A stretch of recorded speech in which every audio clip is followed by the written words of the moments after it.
Olá, começa agora mais um Ciências do Corpo, um programa sobre saúde e qualidade de vida da TV São Marcos.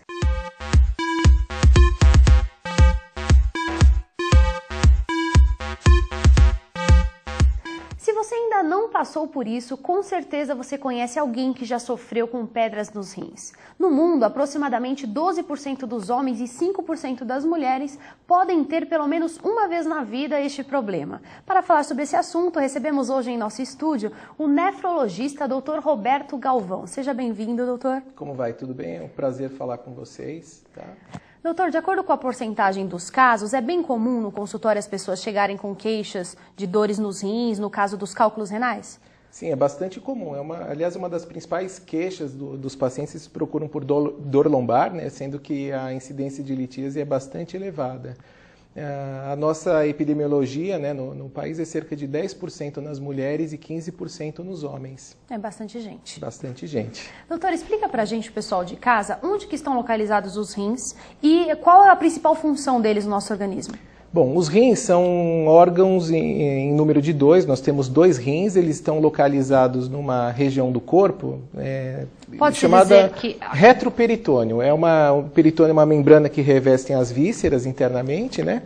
E os rins estão onde seriam aqui na região das costas, próximo aqui à musculatura. Por dentro das costelas. Por dentro das costelas. Um de cada lado. Tá bem no finalzinho do tórax, abaixo do tórax, no início do abdômen. Em cima da bacia, sim. Em cima da bacia, um pouco mais acima da bacia, perto mais ou menos do nível das primeiras vértebras lombares.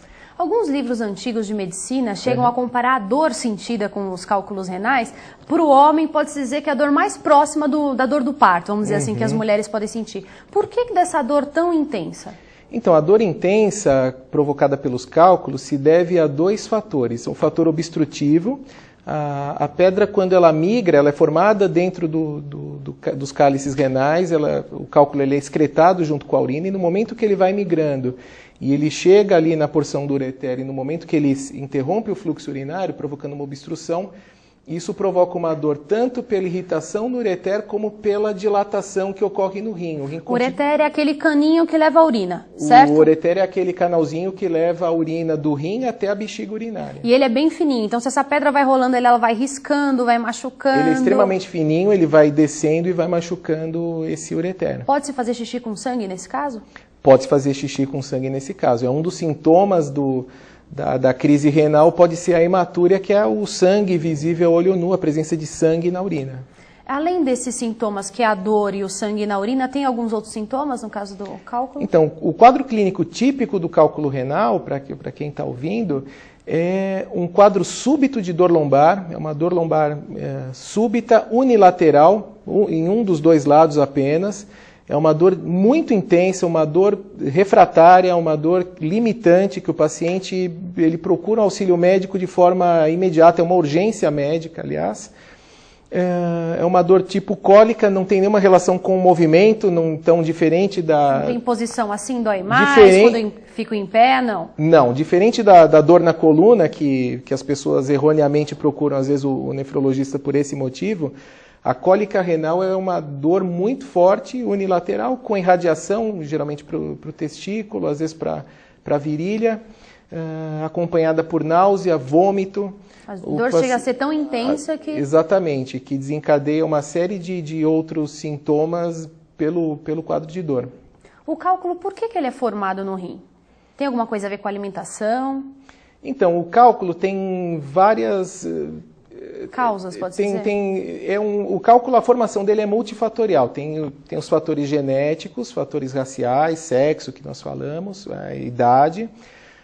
Tem uma questão de hábito dietético, pessoas que tomam pouco líquido. A baixa ingestão de líquido pode predispor à formação de cálculos. Não significa que todo mundo que afirma tomar pouco líquido ou pouca água vai ter cálculo renal, mas pode estar relacionado a uma baixa ingesta. Alguns fatores dietéticos, como uma ingesta acentuada muito grande de proteínas, ou uma ingesta muito grande de cálcio, ou mesmo o inverso, uma restrição muito grande de cálcio, pessoas então, que comem... os extremos podem gerar isso? Podem gerar isso, fora fatores ambientais, é muito comum no Oriente Médio, são os países que mais têm cálculo renal pelo ambiente seco, pelo ambiente quente e seco do ar. Então, se essas pessoas não se hidratarem bem, não tomarem bastante líquido, podem ter uma predisposição à formação do cálculo. E fora, finalmente, alguns mecanismos ali renais que podem propiciar a formação dos cálculos. E se tomar bastante líquido, líquido é água, não é suco e refrigerante, né? Pode-se dizer assim, o ideal seria tomar água e que quantidade por dia? Então, a quantidade de água por dia, a gente estima que seja em torno de 30 ml por quilo por dia. Então, vamos pegar um exemplo, uma pessoa de 70 quilos, ela deveria tomar, multiplicando 30 por 70, 2.100 ml mais 500, que são as chamadas perdas insensíveis, são aquela água que a gente perde com a transpiração, com a respiração. Então, uma pessoa de 70 quilos deveria tomar 2,5 litros, mais ou menos, de água por dia. É bastante água. Sendo que é bastante água, mas assim, não é água. Né? 50% desse líquido deve-se dar às custas de água apenas. E a outra metade pode ser dividido entre suco, café, refrigerante, leite, etc, etc. Então a gente pode colocar aqui 1,5 litro, por exemplo, de água e o resto está no alimento. E o restante de alimentos e bebidas em geral. Uma boa dica, eu acho que o pessoal de casa, que eu também faço, porque eu não bebo muita água, a gente vai ver, às vezes, passou o dia inteiro e você tomou um copo, de repente, ou nem tomou água. Eu encho uma garrafa de 1,5 litro e deixo do meu lado o dia inteiro no trabalho e eu olho para ela e lembro de tomar, porque eu acho que isso é um costume, é um hábito tomar especialmente água, né? Pessoas que trabalham em ambiente fechado, com ar-condicionado. O ar-condicionado causa uma falsa impressão de que você não está perdendo água, por causa do frio que ele promove. Mas o ar-condicionado seca muito o ar e você perde muita água. Então, pessoas que trabalham em ambiente com ar-condicionado devem levar água consigo no ambiente de trabalho. Doutor, fala um pouquinho sobre o diagnóstico. Como é feito o diagnóstico de cálculo renal? Então, o diagnóstico inicialmente é clínico, tá? A maioria dos diagnósticos são feitos na ocasião da crise da cólica nefrética, que é aquela crise importante que eu falei, com dor, com sintomas. Então, o quadro clínico inicial é esse que a gente falou, e aí tem os exames subsidiários. No caso, ainda no atendimento de urgência, devem ser realizados exames de urina. Então, a urina tipo 1, que é um exame simples de urina, vai mostrar a hematúria, a presença de sangue na urina, é uma dica, é uma pista de que o paciente está com cálculo. A gente observa a leucocitúria, que é a inflamação do trato urinário, porque muitas vezes está associado o cálculo renal com infecção urinária. E aí, em seguida, vem os exames de imagem, né? O exame mais simples, inicialmente, ser feito é o ultrassom, mas nós temos também a tomografia de abdômen e pelve, a tomografia computadorizada, que é um exame que vai mostrar de forma mais pormenorizada os cálculos de ureter, que são os cálculos que o ultrassom não tem uma grande resolutividade. A dor, ela só é causada quando a pedra se move no organismo ou não? Ela pode ser provocada quando a pedra se move ou quando a pedra está impactada no ureter. De repente ela entupiu a passada. Ela entupiu a passagem, aí o rim continua a produzir a urina. A bexiga enche? A bexiga não. A bexiga tá depois. O rim começa a sofrer um efeito, um aumento da pressão interna dele por conta do acúmulo de urina que vai se formando. E isso leva a uma distensão da cápsula renal, que é inervada, e isso gera o reflexo da dor. E os tratamentos, doutor? Bom, os tratamentos nós podemos dividir em tratamento clínico e em tratamento cirúrgico, né? E tem também o tratamento preventivo. Legal. Eu gostaria que o doutor falasse mais sobre isso, explicasse para a gente direitinho o tratamento após o nosso intervalo. A gente ainda tem algumas perguntas dos nossos telespectadores, inclusive esse foi um dos temas que o pessoal de casa que sugeriu para a gente gravar aqui no Ciências. Tá, okay. A gente já volta, tá, doutor? Continua com a gente, depois do intervalo tem mais Ciências do Corpo para você. Estamos de volta com Ciências do Corpo, hoje falando sobre cálculos renais com o nefrologista Dr. Roberto Galvão. Doutor, ficou no primeiro bloco a pergunta sobre os tratamentos, né, para o cálculo renal. Sim. O senhor falou que tem 3 tipos de tratamentos. Então, esses tratamentos eles não são opcionais entre si, eles são complementares. Então, na crise da cólica nefrética, o tratamento inicialmente é clínico. Você vai hidratar o paciente que está apresentando vômito, dor, vai dar uma hidratação com soro fisiológico, vai fazer os sintomáticos, os medicamentos que promovem um relaxamento da musculatura do ureter, né? Para que a pedrinha, para que o cálculo possa sair. Para que o cálculo talvez possa sair, mas principalmente com o objetivo de diminuir a dor. Tá. Assim que o paciente está estável, que melhorou a dor, ele vai fazer o exame de imagem. No exame de imagem, a gente vai ver o tamanho do cálculo, a localização do cálculo. E dependendo do tamanho e localização, que é a partir desse dado que vai ser indicado o tratamento conservador ou um tratamento invasivo. O tratamento conservador seria você, um cálculo, vamos supor, um cálculo muito pequeno, mesmo de ureter, que foi a primeira crise, o paciente não tem nenhum outro antecedente, nunca apresentou cólica renal, a dor é primária.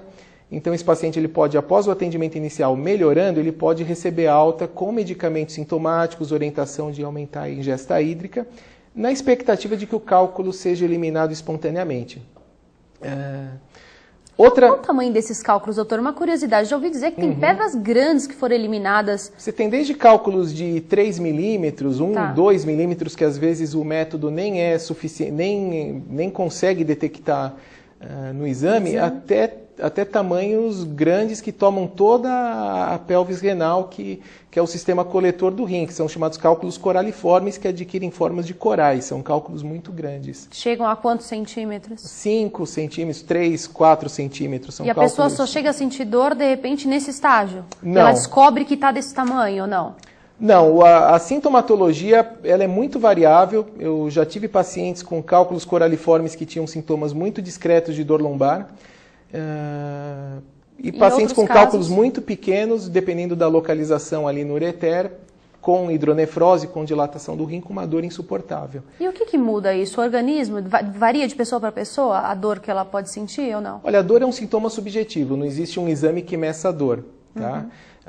Mas a dor, a intensidade da dor está relacionada ao grau de hidronefrose, de dilatação que está promovendo, ao grau de inflamação no ureter principalmente. Então, voltando aos tratamentos, além dos remédios, né, que podem ser tomados para diminuir na hora dos exames... Falamos do tratamento conservador, que são aqueles que podem eliminar espontaneamente o cálculo. Os cálculos já sendo maiores e impactados podem ser indicados tratamentos endourológicos. Então, a litotripsia... ureterolitotripsia é um tratamento que é indicado, é passado uma sonda vesical, por dentro dela um aparelhinho que vai até a ureter, que vai quebrar e remover os fragmentos do cálculo. Pelo canal da uretra, Pelo canal da uretra. Que é bem dolorido esse exame, né? É feito com uma anestesia, com uma sedação, local, então é um procedimento bem tranquilo, nem chega a se considerar uma cirurgia. Nós utilizamos esse termo para os pacientes, para ele mais ou menos assimilar, mas não se trata bem de uma cirurgia, é um tratamento... vamos dizer, um pouco invasivo apenas.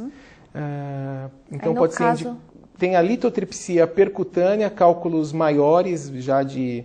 Antes eu deveria falar da litotripsia extracorpórea, que é feita no próprio rim, que são ondas de choque. Usa-se erroneamente o termo a laser, que as pessoas falam, mas é aquele aparelho que vai provocar ondas de choque aqui na região lombar. São várias ondas de choque por minuto, e essas ondas de choque vão levar à fragmentação.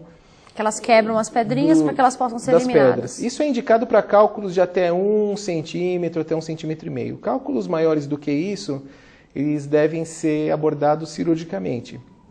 Aí tem duas técnicas, a litotripsia percutânea, que é através da pele, se introduz um aparelho que vai chegar até o rim e fragmentar o cálculo. Como se fosse uma laparoscopia, aquele que faz o cortinho e entra Parecido, ou não? Parece. Seria um aparelhinho que você vai introduzir pela pele e até chegar no sistema coletor do rim e provocar fragmentação. Ou ainda a cirurgia convencional aberta, especialmente nos cálculos grandes, como os coraliformes, podem ter essa abordagem. Doutor, aqui eu tenho umas perguntas dos telespectadores que mandaram para a gente via e-mail, aqui no e-mail da produção do programa, que vocês podem ver aí embaixo no seu vídeo. A Fernanda, de 21 anos, da Casa Verde, perguntou se os cálculos podem causar infecção na urina.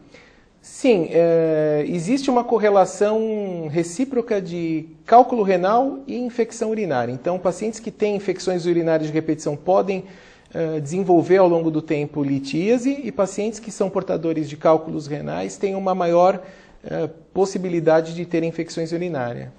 O Ricardo, de 27 anos, da cidade Patriarca, aqui em São Paulo, pergunta: quanto sal eu posso comer por dia sem prejudicar o meu corpo? Então, essa é uma... Tem alguma relação com os rins? Existe uma... O sal já é uma questão que abrange outros problemas, como a hipertensão arterial, né? Mas, assim, a quantidade de sal ingerida por dia, de 2 até 6 gramas de sal por dia. Agora, pacientes que têm litíase renal, o mais importante dizer é que os pacientes que têm uma tendência a formar cálculo, uma das orientações dietéticas é restringir o sal, restrição de sódio. Porque o aumento da excreção urinária de sódio está relacionado com o aumento da excreção urinária do cálcio, que vai provocar, que vai ajudar no mecanismo da formação das pedras.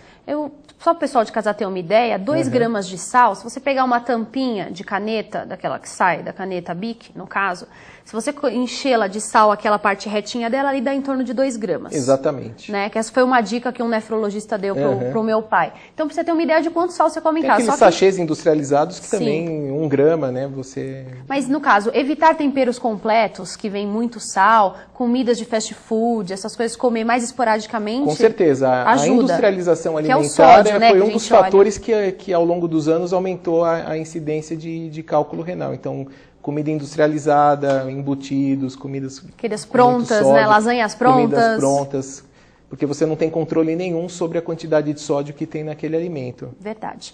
A Juliana, de 32 anos, de Perdizes, ela pergunta: o chá de quebra-pedra realmente quebra a pedra?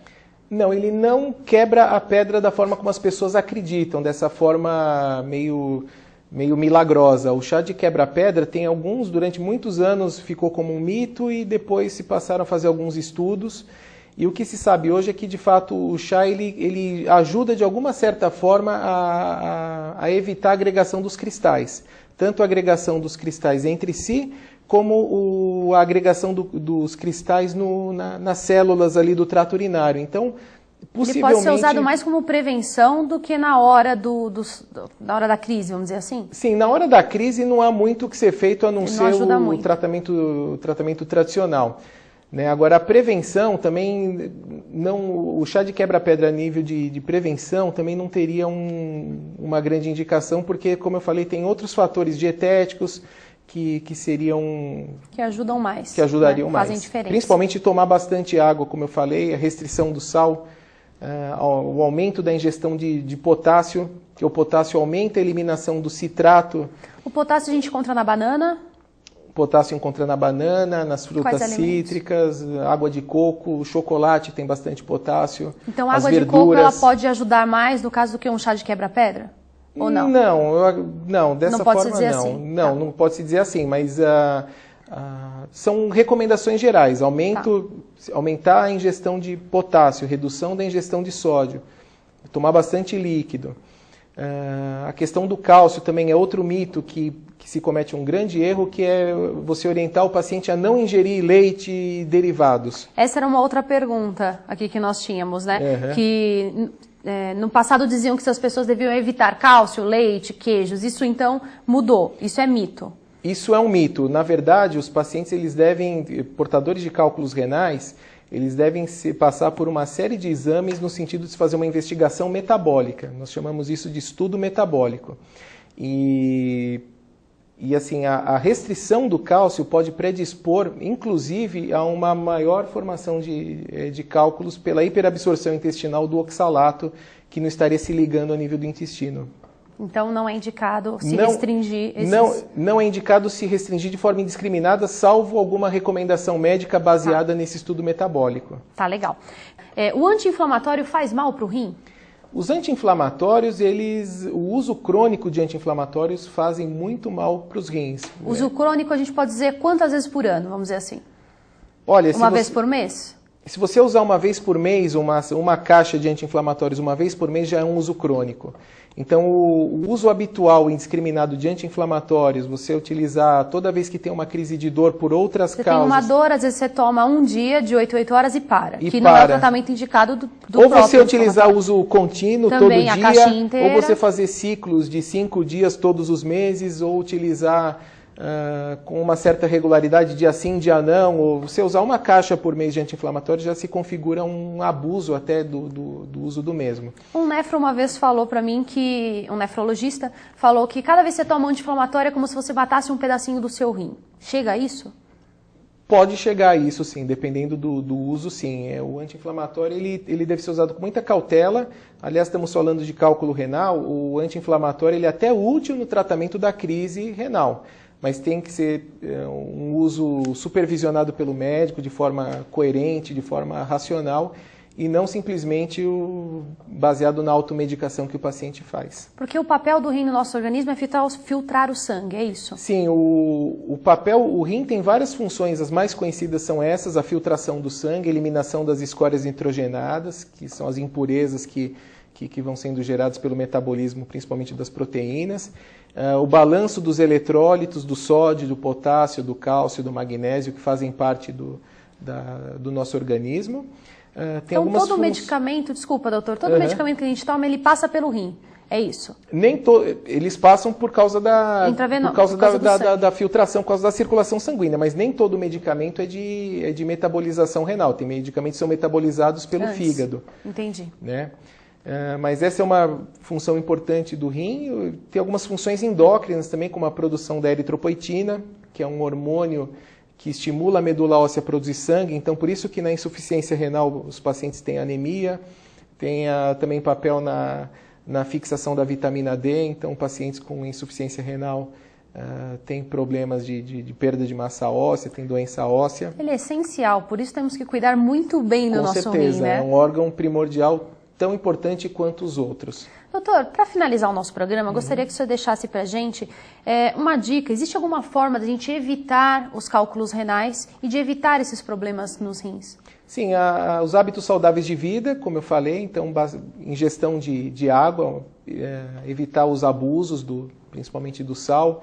Uma atividade física moderada, não intensa, por causa da desidratação que o exercício promove. Então, evitar o sedentarismo é uma medida importante. Praticar atividade física. Meia hora de caminhada por dia, por exemplo, por ajuda? Exemplo, ou até mais do que isso, mas mantendo a hidratação. O importante é você tomar líquido antes, durante e depois da atividade física. Ambientes de ar-condicionado, você manter a ingesta de água. E quando tiver um cálculo renal, acho que a mensagem principal que deve ficar é o seguinte: cálculo renal, 95 a 99% das vezes tem uma causa estabelecida. E essa causa ela não deve ser tratada através de medidas de crendices ou de medidas que não sejam embasadas cientificamente. Então a pessoa tem que fazer um estudo metabólico, procurar descobrir qual é a causa, tá certo? E além das medidas gerais, tratar especificamente a causa do cálculo renal. Tá certo, doutor. Muito obrigada pela sua entrevista. Eu gostaria que você deixasse o pessoal de casa um endereço, site. Gostaria de deixar um endereço de contato. O meu site é www.nefrologista.com. Tá bom? Vai ser um prazer responder dúvidas das pessoas em casa. Legal, doutor Roberto. Muito obrigada pela sua presença. Obrigado. Você acabou de assistir ao Ciências do Corpo, falando hoje sobre cálculo renal. Aguardo você na próxima semana. Até lá!